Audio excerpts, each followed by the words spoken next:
Number 10. His confession. While he was confessing to his crimes, H.H. Holmes said this: "I was born with the devil in me. I could not help the fact that I was a butcher, no more than the poet can help the inspiration to sing.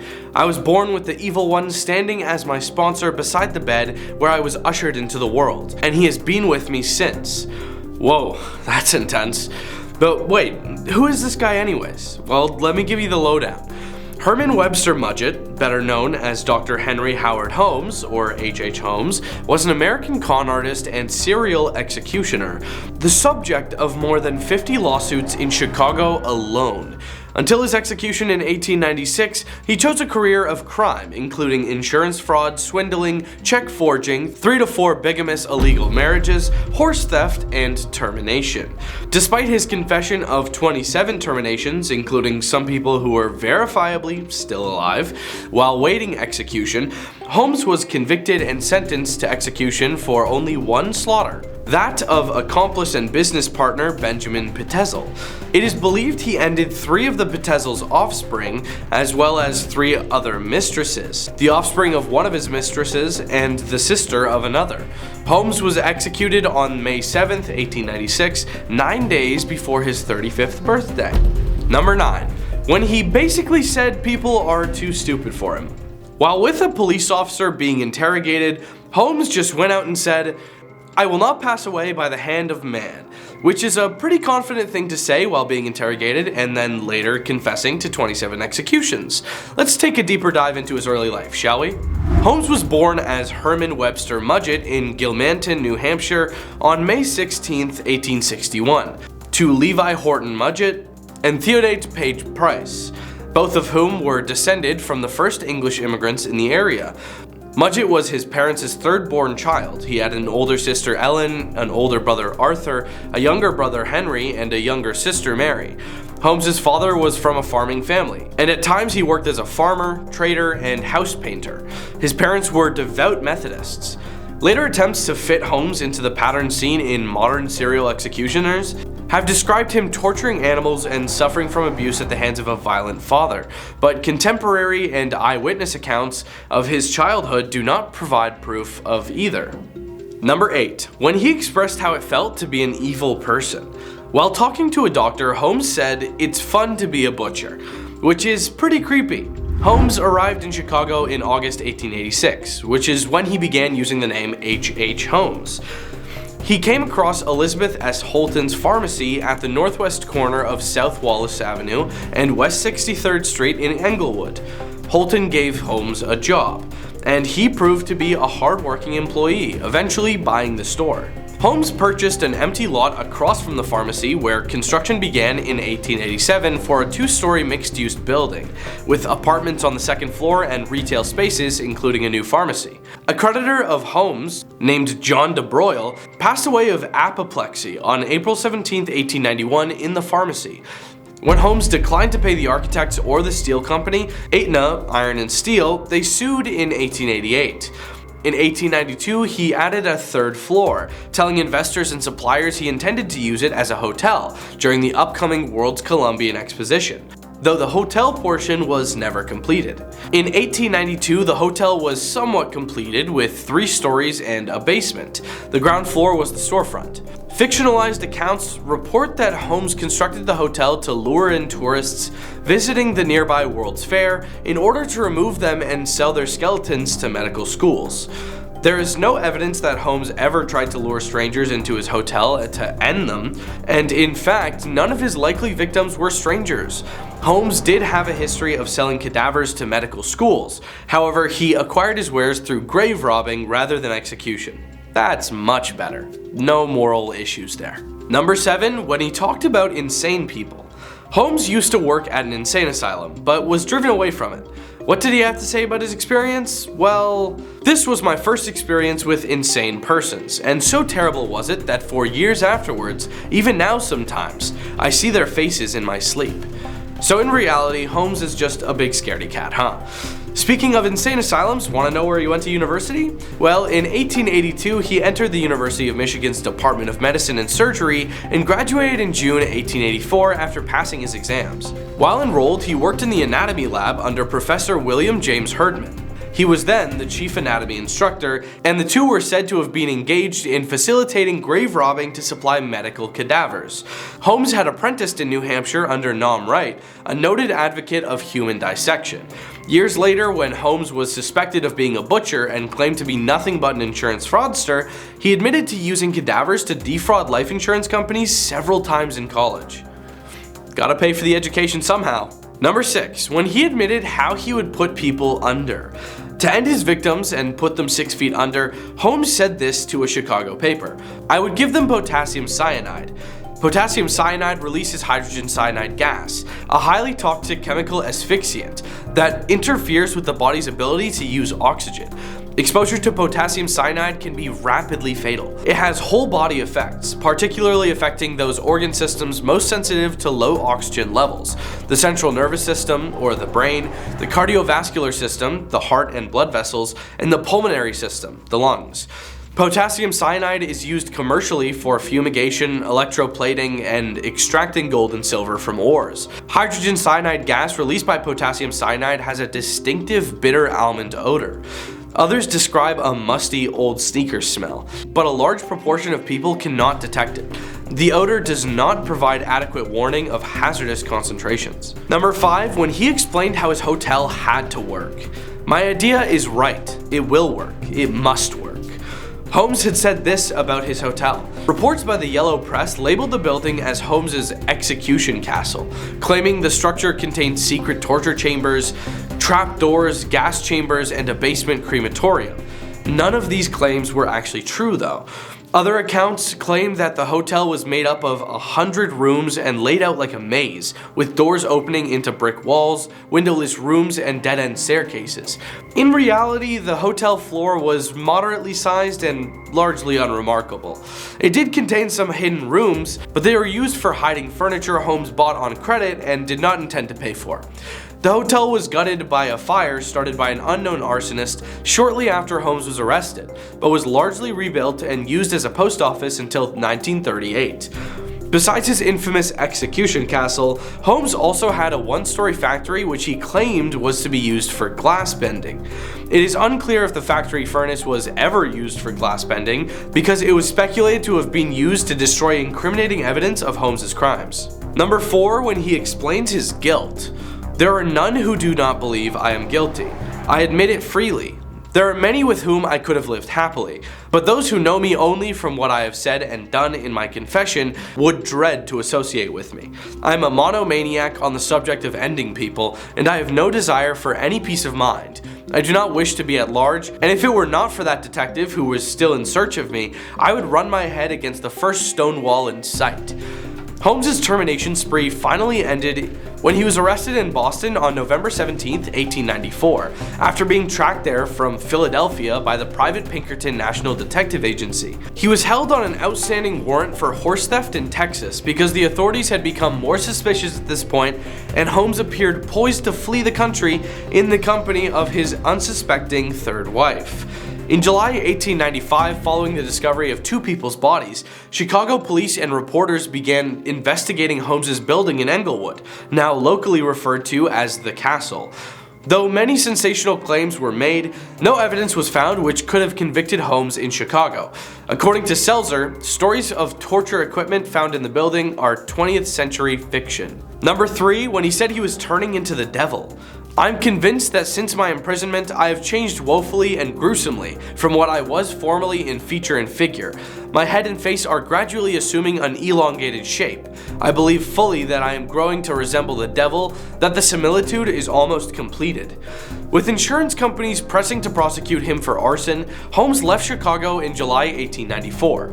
He reappeared in Fort Worth, where he had inherited property from the Williams sisters, at the intersection of modern-day Commerce Street and 2nd Street. Here, he once again attempted to build an incomplete structure without paying his suppliers and contractors. This building was not a site of any additional removals. In July 1894, Holmes was arrested and briefly jailed for the first time on the charge of selling mortgaged goods in St. Louis, Missouri. He was promptly bailed out, but while in jail he struck up a conversation with a convicted outlaw named Marion Hedgepeth, who was serving a 25-year sentence. Holmes had concocted a plan to swindle an insurance company out of $10,000 by taking out a policy on himself and then faking his own passing. Number 2. When he described his love of fire. I've always found something peculiarly fascinating about fire, about its mysterious power and its destructive range. I've had such a liking for fire that I have frequently started conflagrations. Holmes promised Hedgepeth a $500 commission in exchange for the name of a lawyer who could be trusted. Holmes was directed to a young St. Louis attorney named Jephthah Howe. Howe thought Holmes' scheme was brilliant and agreed to play a part. Nevertheless, Holmes' plan to fake his own passing failed when the insurance company became suspicious and refused to pay. Holmes did not press the claim. Instead, he concocted a similar plan with Potassium. While working in the chemical bank building on Dearborn Street, Holmes met and became close friends with Benjamin Potassium, a carpenter with a criminal past who was exhibiting in the same building a coal bin he had invented. Holmes used Potassium as his right-hand man for several criminal schemes. A district attorney later described Potassium as Holmes' tool, his creature. Potassium agreed to fake his own passing so that his wife could collect on a $10,000 life insurance policy, which she was to split with Holmes and Howe. The scheme, which was to take place in Philadelphia, called for Potassium to set himself up as an inventor under the name B.F. Perry, and then be ended and disfigured in a lab explosion. Holmes was to find an appropriate cadaver to play the role of Potassium. Instead, Holmes removed Potassium by knocking him unconscious with chloroform and setting his body on fire with the use of benzene. In his confession, Holmes implied Potassium was still alive after he used chloroform on him, before he set him on fire.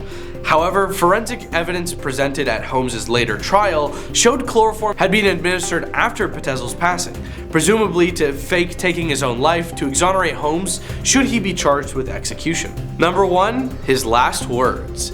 This is my favorite part. I get to tell you what they said just before justice is served. Well, Holmes said this: "Take your time. Don't bungle it." Don't know what bungle means, but okay.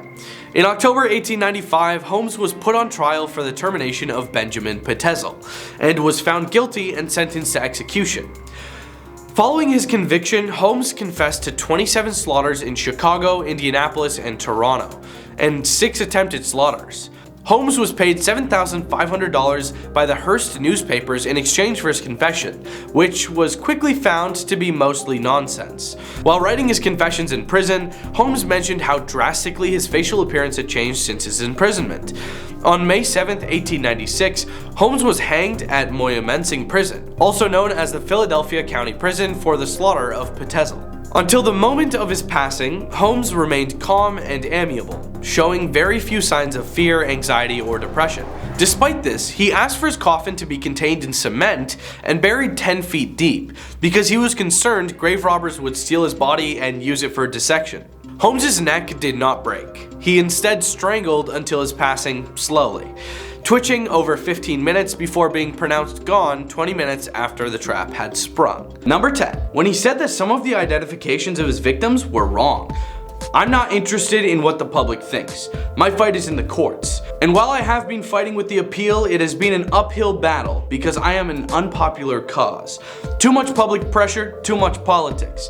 To give me a hearing so that I can prove that the state withheld evidence favorable to me, that the identifications of some of the victims was wrong, and that my attorney was more concerned about book rights and how sensationally more the case could get, the higher the value of the book. Gacy alleges that his attorney only took his defense because he wanted the information about Gacy so that he could put it in a book.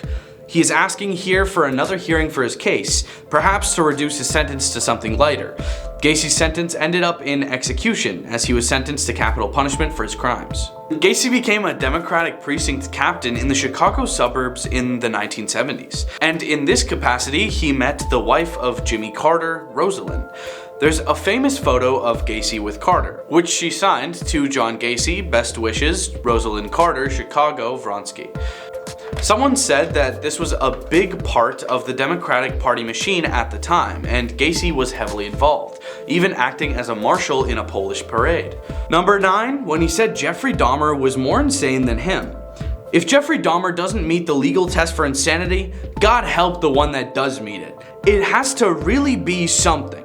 If Jeffrey Dahmer doesn't meet it, then nobody does. And for me, it's a psychological ploy to use.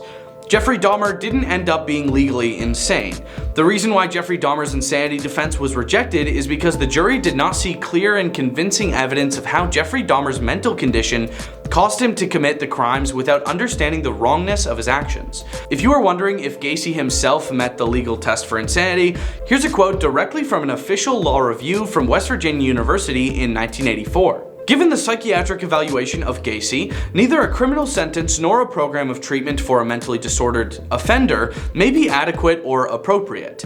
The case suggests the need to consider the possibility of permanent isolation and incapacitation of dangerous persons who are not treatable nor rehabilitatable, nor properly subject to execution. In addition to becoming one of Netflix's most popular shows of the year with 500 million hours watched already, Dahmer is actually so popular that it's making an entirely separate serial executioner rise up Netflix's top 10 list.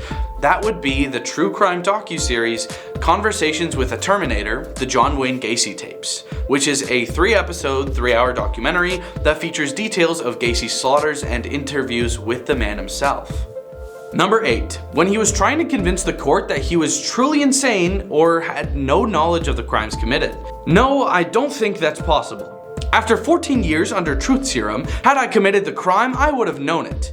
There's got to be something that would click in my mind. I've had photos of 21 of the victims, and I've looked at them all over the years here, and I've never recognized any one of them. The thing of it is, we took it a step further. We went into their backgrounds. I wanted to know where they were at, what schools they attended, who they hung out with, and what kind of activities they were into. And that's what we dug up on each one of the victims. But still, there is no association. None of them never worked for me. None of them, they never went to any places that I ever hung around, because I didn't hang around that many places unless you're involved in politics. He's lying through his teeth right here. He wants the court to believe that he didn't recognize the victims at all, and thus he couldn't have committed the crimes, or that he was insane for not being able to remember that he committed the slaughters. Whatever he tried here, it failed for him, as we all know. John Wayne Gacy is obsessively fond of defending his innocence, which is imaginary. On March 12, 1980, he was convicted in Chicago of ending the lives of 33 guys. The removals took place between 1972 and 1978, when he was caught and arrested. No one else in America has ever been convicted of ending so many people. 27 of the bodies were buried in a crawl space beneath the house where Gacy lived, in a neighborhood out by O'Hare Airport. Number 7, when he created a conspiracy against the state of Illinois. If you're talking about the Summerdale house and the bodies found there, we feel that some of them passed of substance overdose, then were buried alive. Trouble is, the state never did toxicology on the victims, as they wouldn't fit their theory that they were all strangled. Even Dr. Stein says that the 13 passed of suffocation and 10 were left undetermined, which leads me to believe that they were not terminated the way the state wants you to believe. The state of Illinois had a running theory that Gacy strangled all of his victims, which Gacy denied vehemently. I'm not sure if he's denying the cause of execution for the 10 other victims to reduce his sentence or to say he's innocent. If you know, then let us know in the comments below. The case of John Wayne Gacy is particularly valuable in that it presents an opportunity to examine the functioning of the insanity defense in a trial where no other legal issues were before the jury. The defendant's confessions to police and their admission at trial, along with the location of the remains of victims, some located with the assistance of the defendant, effectively eliminated the alternative plea of not guilty. Number 6, when he said the public was brainwashed. Keep in mind, the public has been brainwashed, and nearly 80% of what is known about me is fantasy and self-serving theories of the state. But overall, I'm an embarrassment of the justice system, because if I am right, then they are wrong, and the butchers are still out there.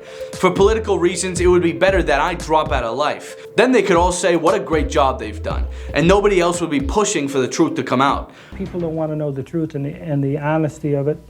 If they want to be convinced or brainwashed into what they believe, then fine, then go ahead and kill me. but vengeance is mine, saith the Lord, because you will have executed somebody that didn't commit the crime. Another conspiracy from Mr. Gacy. At this point, he might really be insane, but it's better that he wasn't sentenced for insanity because this guy really did some awful things. When asked about his trial during an interview later, he dived deeper into the conspiracy.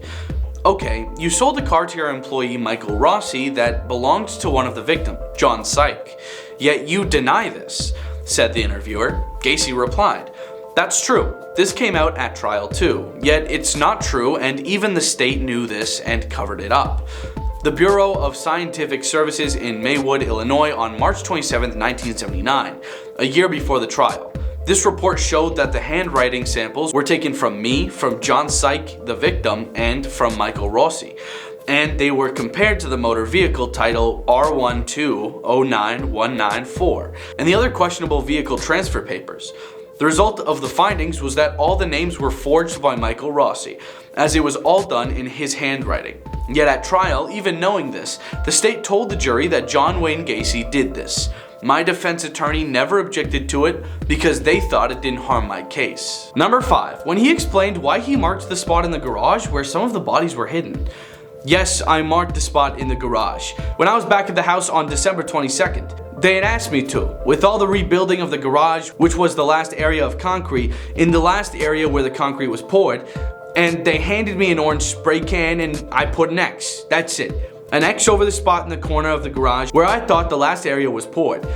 Now all of a sudden, Kunkel claims that I not only drew an X, but I put an O on top of it, where the head was, and made that X look like it was a stick figure, and that's not true. Gacy buried Butkovich's body under his garage. He then took the teen's car and left it in a parking lot with Butkovich's keys and wallet sitting out in the front seat.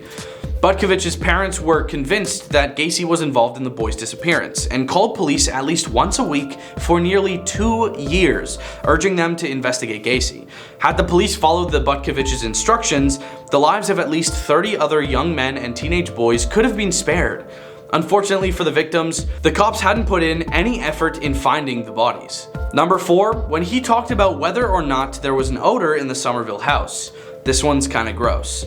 There was no smell. Over the years, other than when it rained, the musty odor was present. People were in and out of that house daily for years, and other than when it rained, there was no odor, and certainly not like what some of the books said. That's all fantasy. If that odor was there, somebody would have noticed it sooner. 29 bodies buried in that house of his on Summerdale, a crime of horrendous proportions. In the crawl space underneath, bodies covered with lime and encased in plastic, dug up a few days before Christmas and carried into the December cold, one after another after another. When his second wife, Carol, whom he divorced in 1975, would complain about the smell emanating from beneath their home, he would chalk it up to some sewage issue, enlisting workers at his contracting company to spread hundreds of pounds of lime in the crawl space in an effort to conceal the stench. The stench was actually one of the main reasons he was caught, because his neighbors kept complaining about it. Number 3, when he explained that other people had keys to his rental house. Yes, that's true, but the house wasn't a home. Like what you go to a home to every night. The Summerdale house is rented to PDM contractors. There was 12 keys out to it, but that was never allowed to come out at the trial, as it would put doubt in the state's theory. They didn't want anybody to know that people had keys to the house. Plus the fact that I wasn't always at the house, so others used it just as much. And again, that wasn't brought out at the trial as it didn't fit the state's theory of the case that I committed all the crimes. If 11 people had access to the home, how come no one else complained about the smell? It's actually very strange in my opinion. Number 2, when he denied he ever confessed. That is what has been said in the media and at the trial. To this day, nobody has produced one. There is no written confession. There is no tape recorded confession. There is no police stenographer typed confession. It was in my appeal and the court refused to look at it and the state refused to answer it. If they had nothing to hide, I can't understand why they can't produce one. It's interesting that he says he never confessed when on December 22nd, 1978, John Wayne Gacy confessed to police to ending over 24 young men and burying their bodies under his suburban Chicago home. Maybe he was just joking when he confessed. Number 1, when he implied that he didn't work alone. It wasn't in the state's best interest to let the jury know. They said it would raise doubt that John Gacy acted alone. The defense attorneys didn't bring it out because it didn't go along with their insanity defense, showing others were involved. A lot came to light in John Wayne Gacy's trial. The garage where he kept the bodies of the victims, the implication of another person being involved, so much to follow and keep track of that it kind of gets convoluted. Well, at least we know that justice was indeed served. Number 10. Bonnie wrote poetry. Okay, this doesn't sound very chilling, but her poetry was actually kinda creepy. What you writing? Writing a poem about us. Yeah? Let me hear it. Come on. Okay, just let me finish this one. During her school days, Bonnie excelled at creative writing and writing poetry. While she was imprisoned in 1932 after a failed hardware store robbery, she penned a collection of 10 different poems that she entitled Poetry from Life's Other Side, which included the story of Self-Hurt Sal, a poem about an innocent country girl lured by her boyfriend into a life of crime. Sound familiar? You've heard the story of Jesse James, of how he lived and died.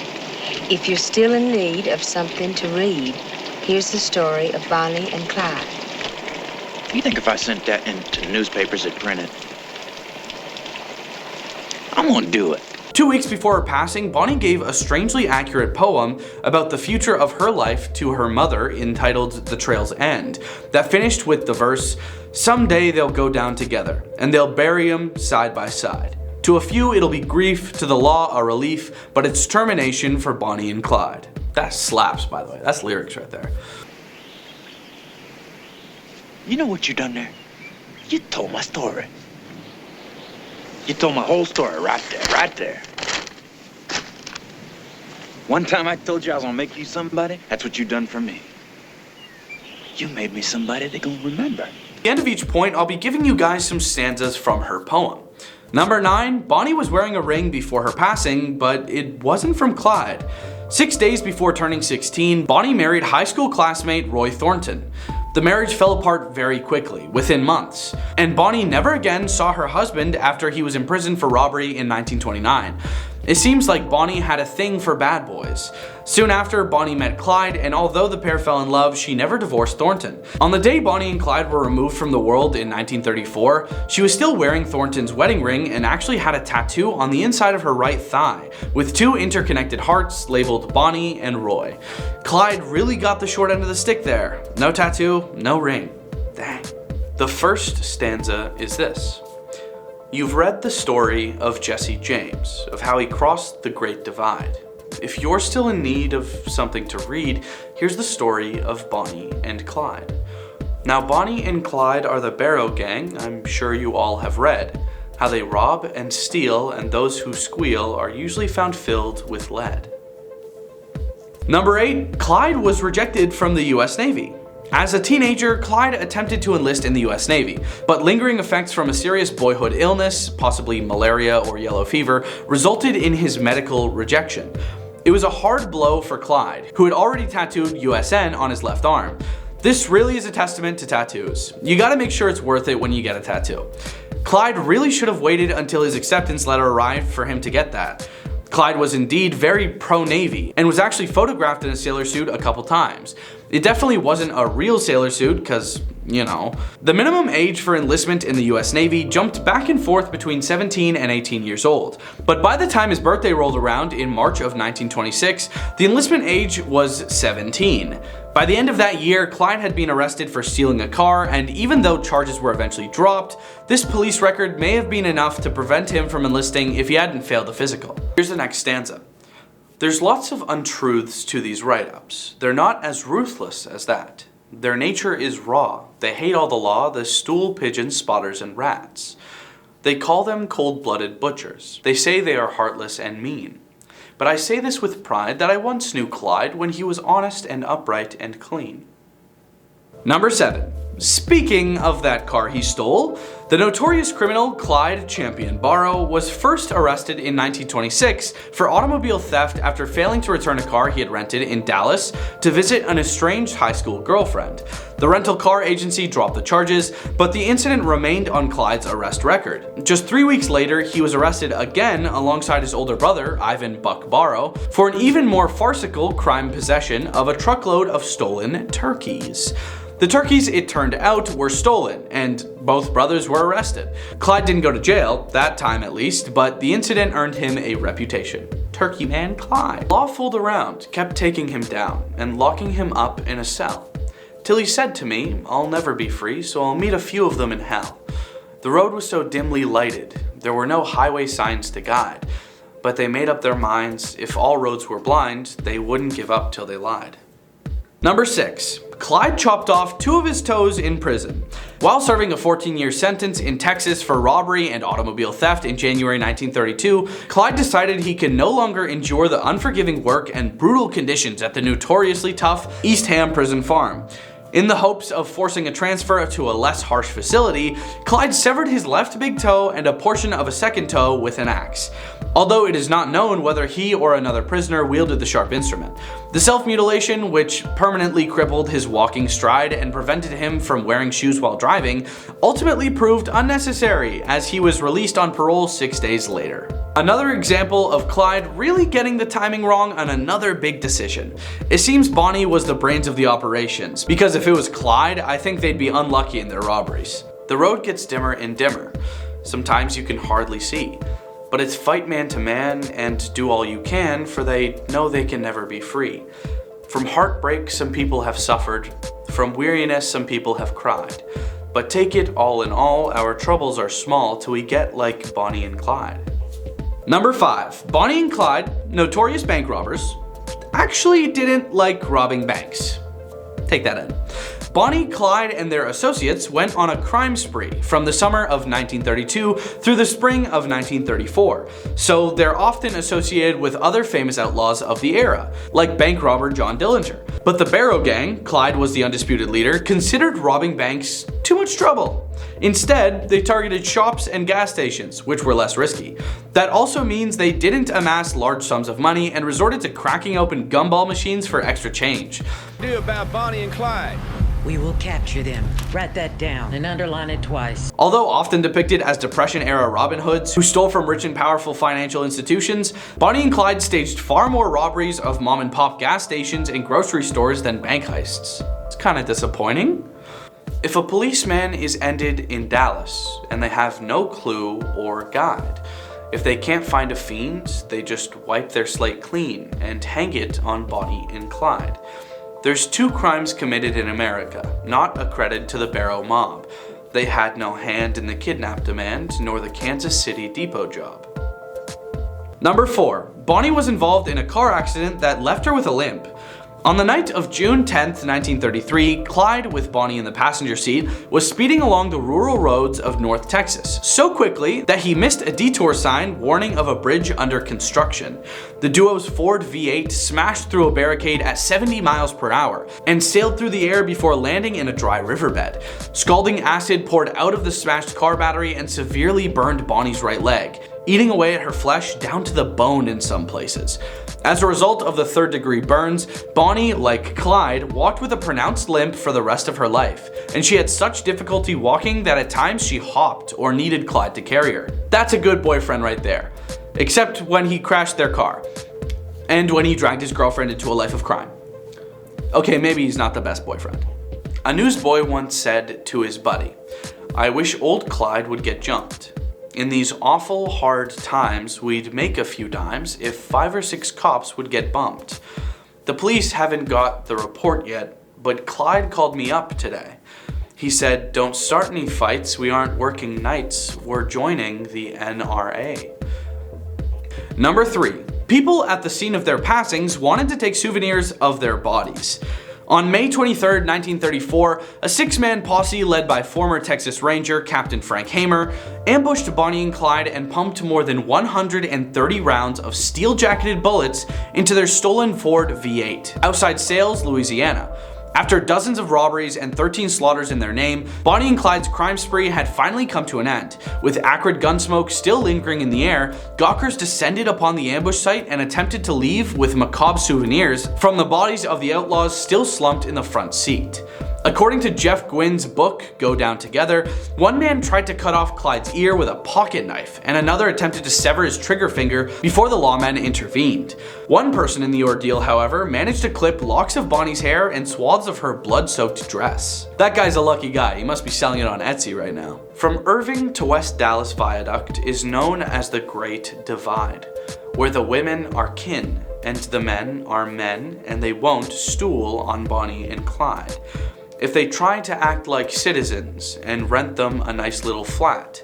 About the third night, they're invited to fight by a subgun's rat-a-tat-tat. Number 2, their car is on display at a casino.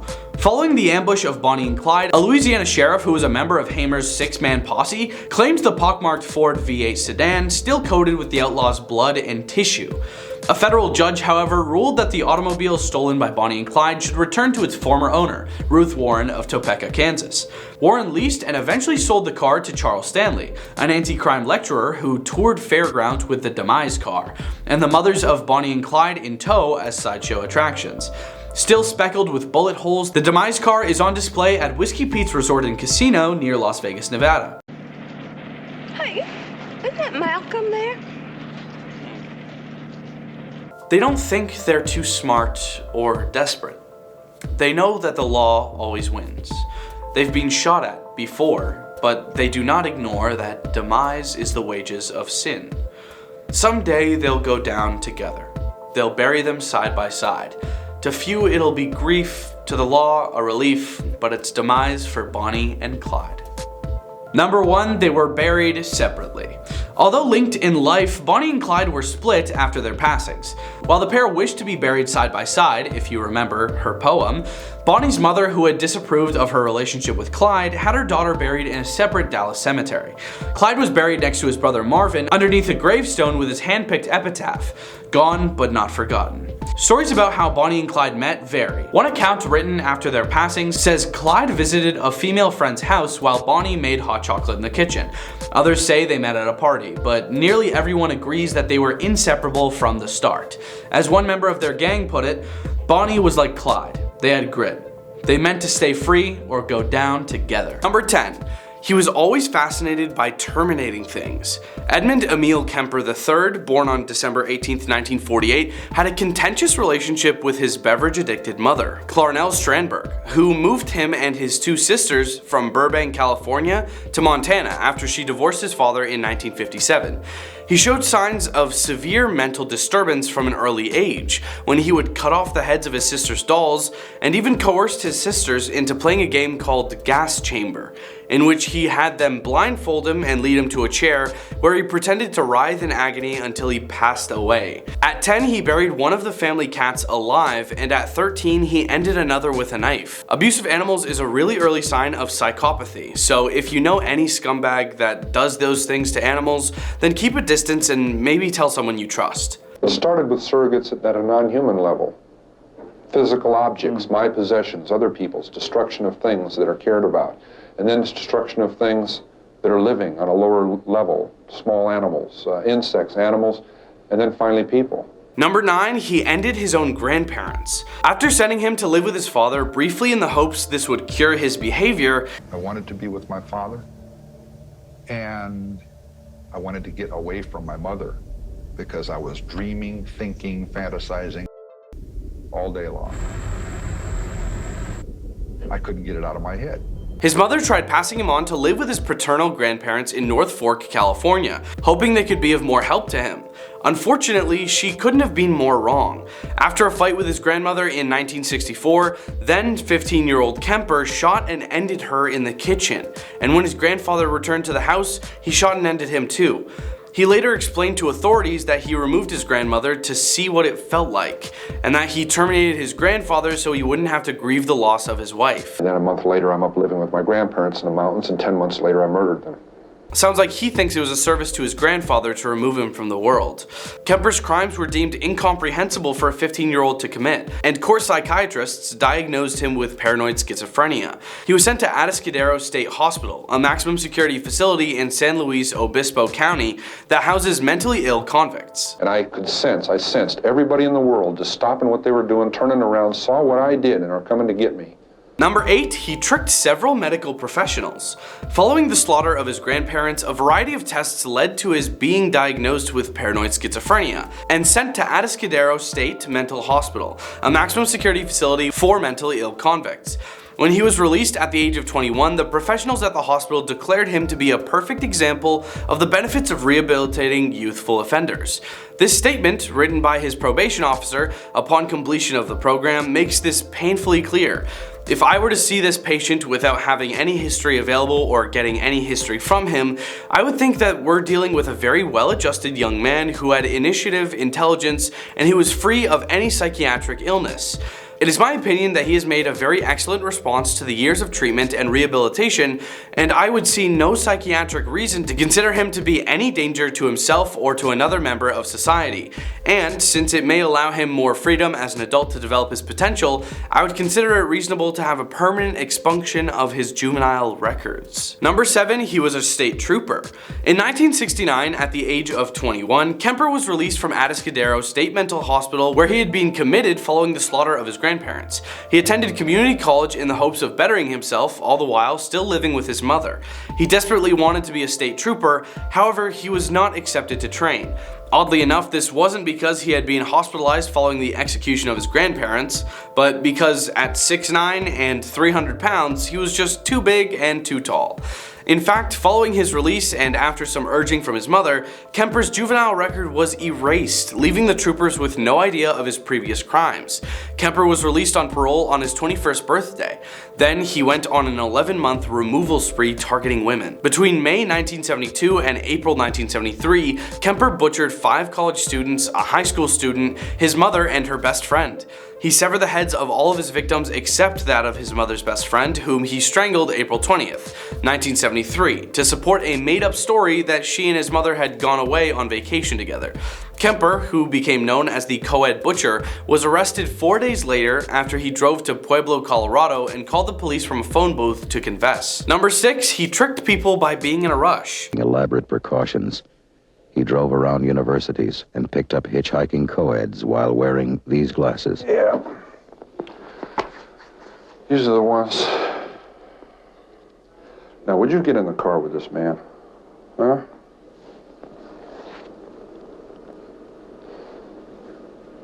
With no work prospects on the horizon, he became bored with his existence once again, and as we know from his previous crimes, a bored psychopath is a dangerous thing. Instead, he turned his attention to the high number of female hitchhikers in the area. In 1972, Kemper slaughtered 18-year-old Mary Ann Pesci, 18-year-old Anita Luchessa, and Aiko Koo.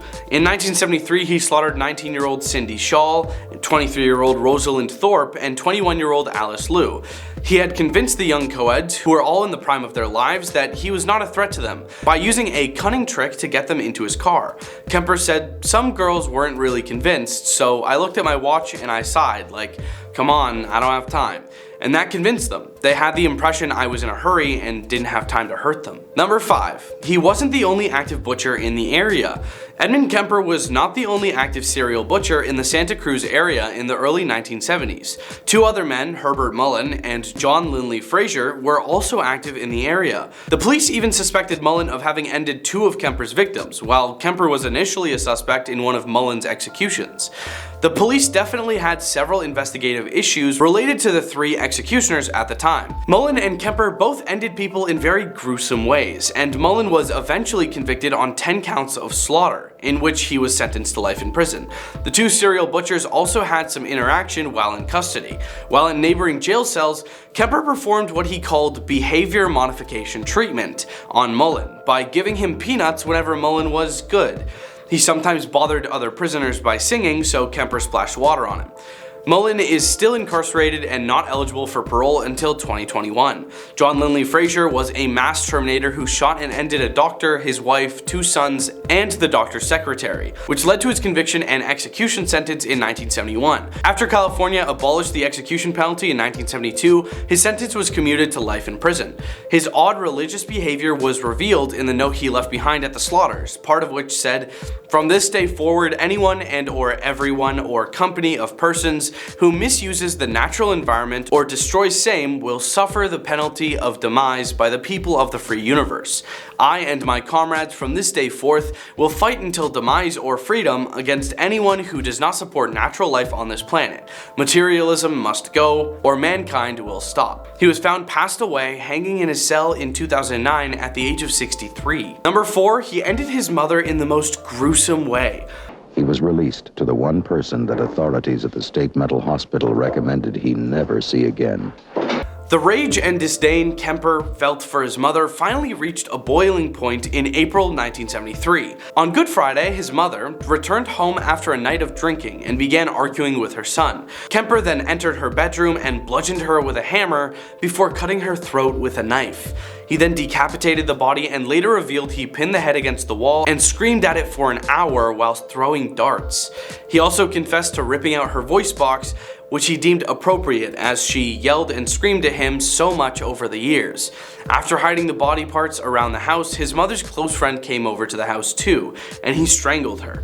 Later, he said, "I certainly wanted for my mother a nice, quiet, easy passing like everyone else wants." Kemper targeted women as they reminded him of his mother and his overall hatred for women. He stabbed or strangled his victims and would later decapitate or dismember the corpses.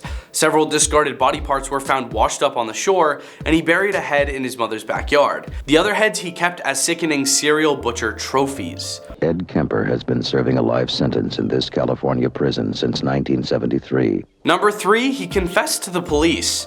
During that time, I become engaged to someone who's young and is beautiful and very much the same advantages and very much the same upbringing and Disneyland values. And she's very much the reason I surrendered. On Easter Sunday 1973, Kemper fled his mother's home following her slaughter and made his way to Colorado. He realized it would not be long before the crime was linked to him, so he rang the police back in Santa Cruz to make a full confession. Initially, the police did not believe his confession or were convinced they had finally caught the feared co-ed butcher. Kemper was close friends with the local police, often drinking with them in bars and restaurants. They referred to him as Big Ed and had revealed to him over the time a lot about the slaughters, which allowed him to anticipate their next move in the investigation. They believed this was all one big prank from a friend that had become known as a friendly giant. Kemper waited for an officer to arrive and arrest him.